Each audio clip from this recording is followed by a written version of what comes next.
Hello, my dear students. Welcome back. This is the second lesson for us together.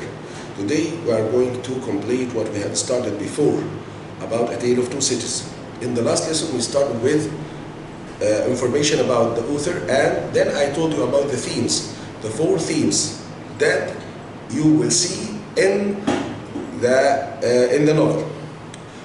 After finishing these four themes, I want you to read them carefully and try to understand them. Don't memorize them, just read them. Today we are going to start with the chapter 1, as you will see. Let's start.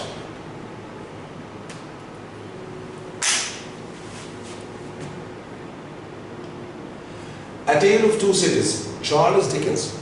You know, I told you about the author before. In this chapter we are going to meet four characters.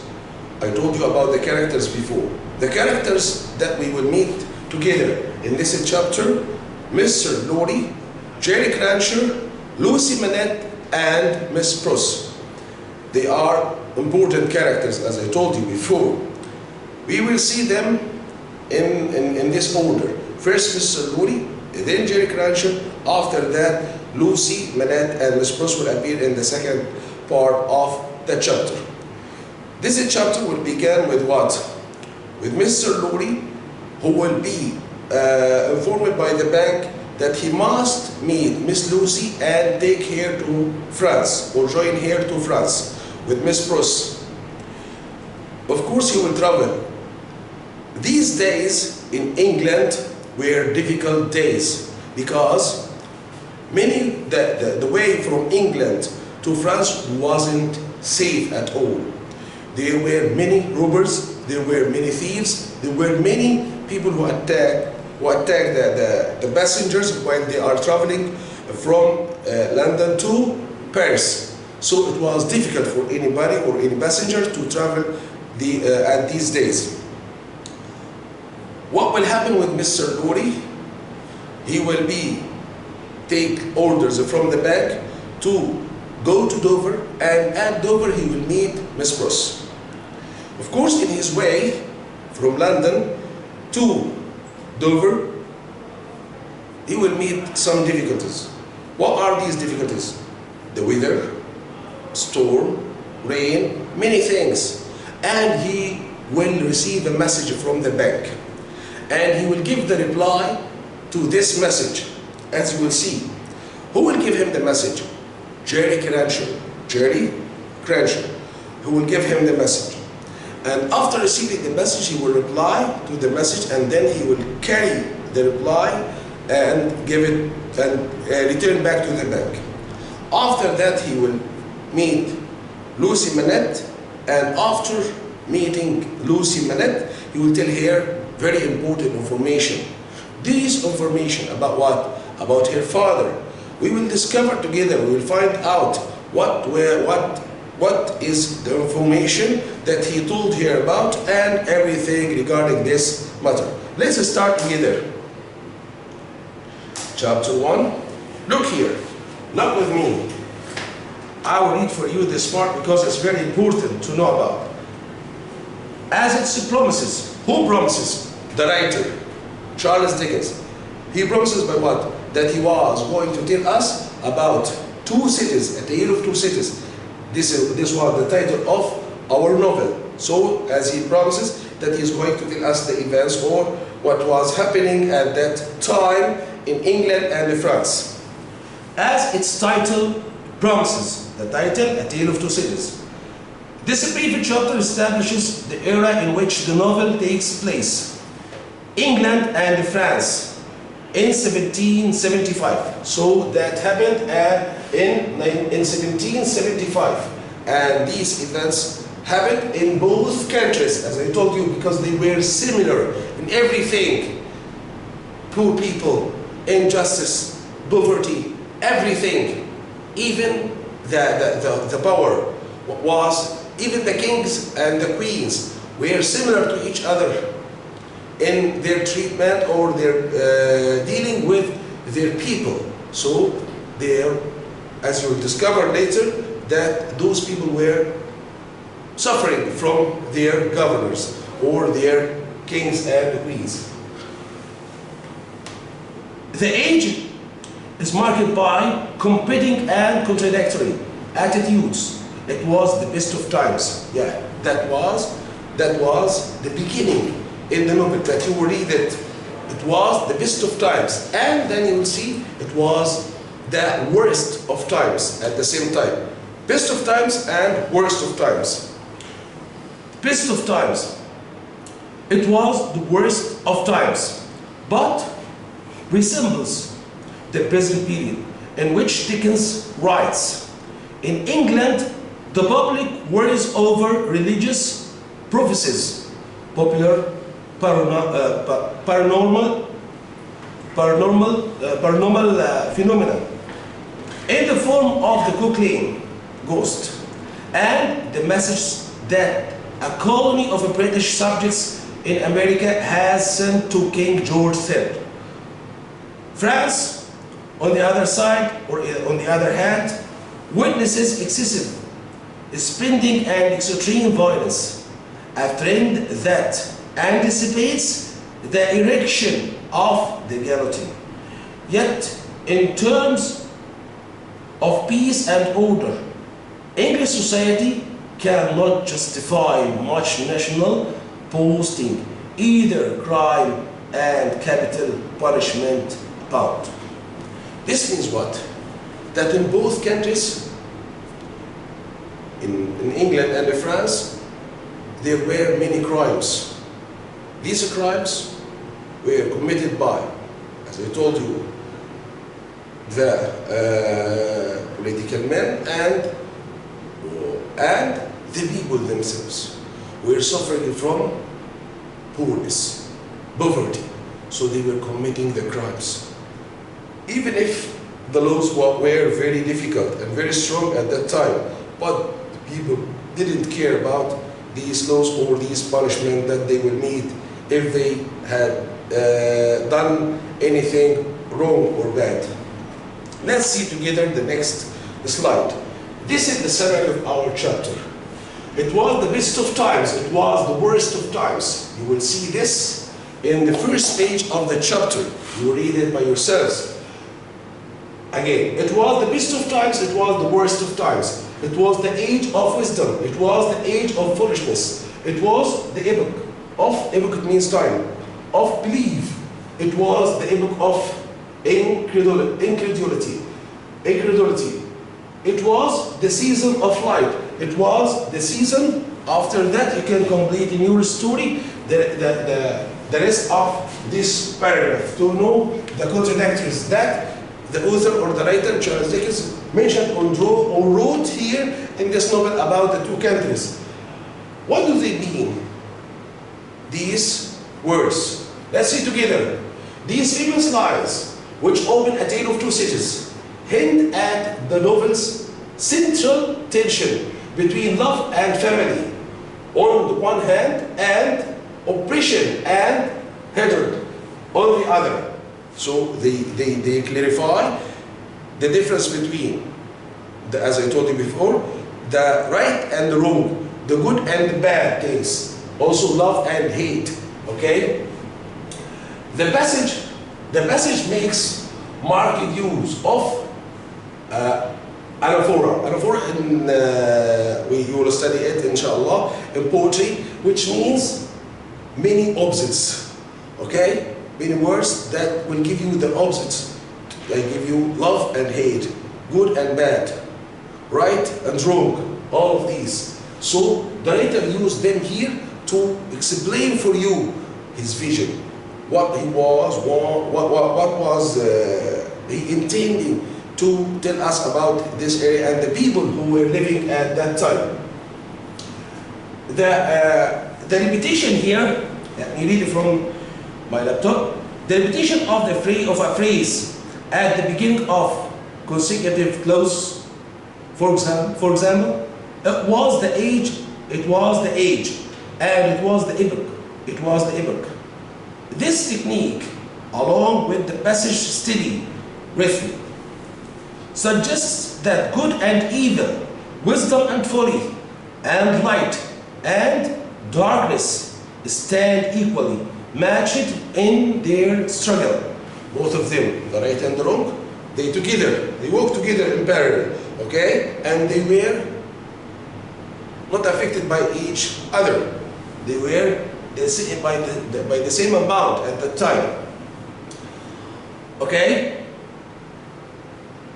The opposing pairs in this passage also initiate one of the novel's most prominent motives and structural figures, that of doubles, including London and Paris, Sidney Carton and Charles Darnay, Miss Pross and Madame Devarge, and Lucy and Madame Devarge.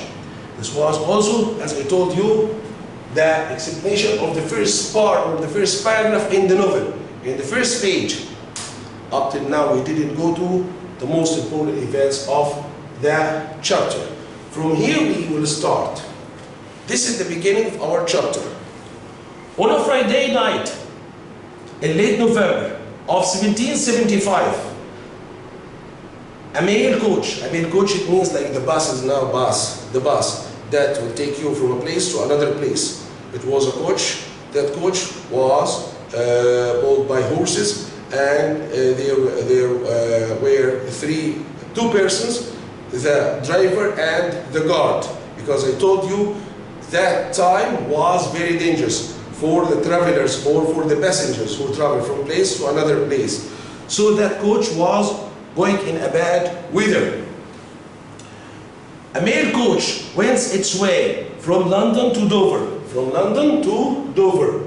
Dover was the port in England from which they will take the ship to go to Paris. The journey proves so treacherous that the three passengers must dismount from the carriage.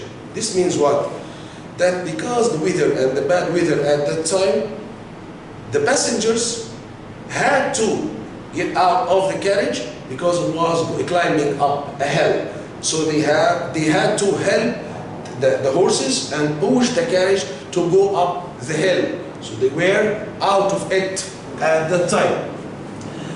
After that, and hike alongside it as it climbs a steep hill. From out of the great mists, a messenger on horseback appears and asks to speak to Jarvis Story of Tillison's Bank.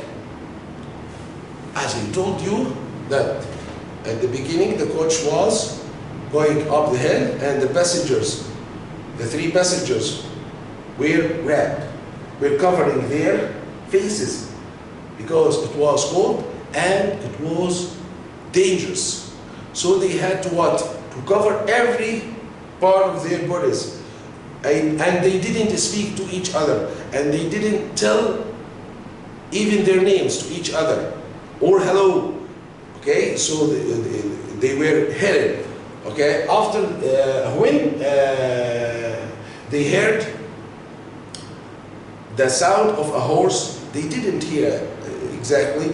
The guard and the driver of the coach, who heard the horse was galloping after them. Galloping means running very fast, trying to catch them or trying to reach to them. When the guard heard that, he stopped them and he stopped the carriage from moving to try to take care or try to protect himself, because it wasn't guaranteed at that time for anyone who was coming toward them, if he is a good man or a bad man, a robber or not. So they didn't trust anything or anyone at that time. Even the passengers, as I told you, they didn't trust themselves. After that, the travelers react warily, fearing that they have come upon a highwayman or robber. Mr. Lorry, however, recognizes the messenger's voice as that of Jerry Crancher. So Jerry Crancher, who was carrying the message to Mr. Jarvis Luri. When he reaches to the carriage, the driver told him to stop, okay, and get down from the horse, and then he asked him to speak to Mr. Jarvis Luri. Mr. Jarvis Luri recognized his voice because he was his servant. Jerry Crenshaw was his servant, so he could recognize his voice. And he asked him, "Are you Jerry Crenshaw?" He said, "Yes, I'm Jerry Crenshaw. I have a message for you from the bank." Then Mr. Jarvis Luri tried to comfort the other passengers who were with him and told them that he knows that man and let him speak with him. After that, he would come closer and give him the message, deliver him the message. After reading the message, Mr. Luri would reply, give him the reply, give him the answer, to take it back to the bank. What did he say for him? He told him, go back and tell the bank, recall to life, recall to life. Let's see this part here in this sermon. After that, we said, the odd job man listens and accepts his message. The note that Jerry passes him reads, "Wait at Dover." This is the message that Jerry Crenshaw gave to Mr. Luri. "Wait at Dover for Mamselle." Luri instructs Jerry to return to Tillyson's with this reply: "Recall to life." Confused and troubled by the blazing strange message, Jerry rides on to deliver it. After receiving the message from Jerry Crenshaw, Mr. Jarvis Luri gave him the reply. Jerry Crenshaw, confused from the message. What does it mean, recall to life? He couldn't understand anything. But Mr. Luri told him, go back and tell the bank what I told you. So he returned back to the bank to deliver his message. That's after that. In the second part, the next morning, Mr. Luri descends from the coach at the Royal George Hotel in Dover. So he reached to Dover. And as I told you, it was difficult. When he reached to the hotel, the waiter there welcomed him warmly and strongly. Welcome, sir, because it was, as you know, unusual for anybody to travel at that time, okay, of the year. After shedding his travel clothes, he emerged as a well-dressed businessman of 60. That afternoon, a waiter announced that Lucy Manette has arrived from London. Luri meets the short, slight, pretty figure, who was Lucy, of course. Bravo, you are following me. There are some people who can understand with me. Take care. Who has received word from the bank that some intelligence or discovery has been made respecting the small property of my poor father. What does mean this part? It means that when Mr. Luri arrived at the hotel, of course he went to his room and took a shower and had his lunch or his dinner, whatever. After that, Lucy arrived. And the waiter told him that Lucy arrived at the hotel. He went to meet her. When he met her, she told him that she had received a message from the bank which telling her that her father, she knew in her mind that her father died or passed, okay, long time ago. She didn't know anything about her father death except that he died, okay? So she told him that the bank gave her a message or sent her a message, and in this message they informed her that there are some properties for her and she must go and collect them from Paris in the other branch. And as I told you before, that Tillyson's bank has two branches, one in England and one in France. So she must go there to collect her money. But in fact, this wasn't the real news. The real news was that her father was still alive and he was imprisoned for 16 years, and they are going to return him back to life and return him back from Paris to London after this long imprisonment. This is news that Mr. Lowry told Lucy. When he told her that, of course she fainted and fell down on her chair. After that, you will find out that Miss Bruce, who was joining her, who was taking care of her, who was the woman that growing her up, okay, came quickly and pushed Mr. Lowry and told him, you couldn't tell her what you want to tell her in a simple way. Of course, because she was nervous and angry about what happened to her Lady Bird, okay, as she called her. So she was angry and she was scared about what happened to her. Of course, Mr. Lowry will comfort her and tell her that nothing wrong happened to her and she will recover quickly. This is the whole chapter, but let's read together the last part here. So long then, after retreating his duties as a businessman, Lowry relates the real reason that Tellison has summoned Lucy to Paris. Yes, of course, Mr. Lowry knows the real reason why the bank sent Mr. Lowry with Lucy there. Of course, as I told you, to return back her father, not for anything. She will not bring back money or get money or receive money or anything of these matters. No, she was going to meet her father for the first time. After that, her father, once a reputed doctor, has been found alive. Your father, Lowry reports to her, has been taken to the house of an old servant in Paris, and we are going there. I to identify him, if I can, you to restore him to life, to return him back to life, to try to comfort him, to inform him that you still with him, all of us around him, and return him back to life. This is the meaning of that part. You to restore him to life, love, duty, rest, comfort. Lucy goes into shop, and her and protective servant, Miss Puss, rushes in to attend to her.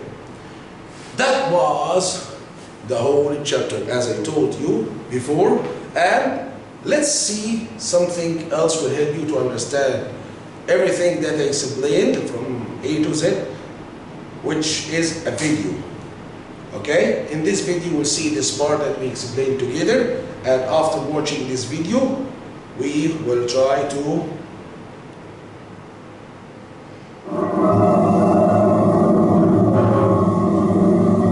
tell you what will happen later. Watch this video, please. This is the coach.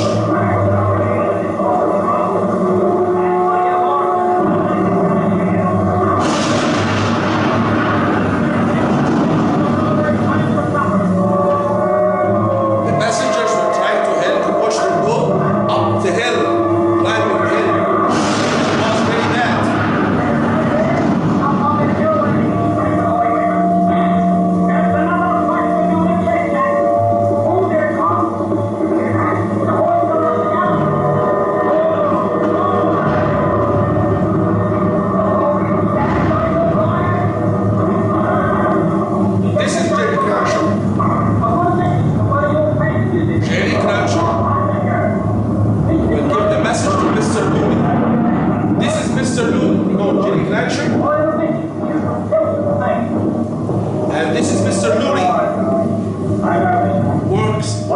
working at Tennyson's back.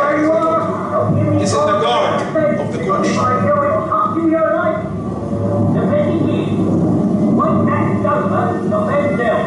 I see, Jerry. Say my answer is recall to life. Have you got that? Yes. Recall to life. Recall to life. Right. Up you go.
She fainted, as you see. Miss Bruce, this is Miss Bruce, who came to help here. I must apologize, madam. Had I known that you were traveling with Mr. Ness, I would have asked you to join. Taking care of Lucy. As it is, I am thankful She to was arrive 2 years old. Thank you, Miss Cross. I'm feeling better now. I was just not prepared to hear such wonderful news. Oh, Mr. Lorry, I must go to you immediately. In that case, I shall book passage on the morning road to Canada. From there, we can go by coach to Paris.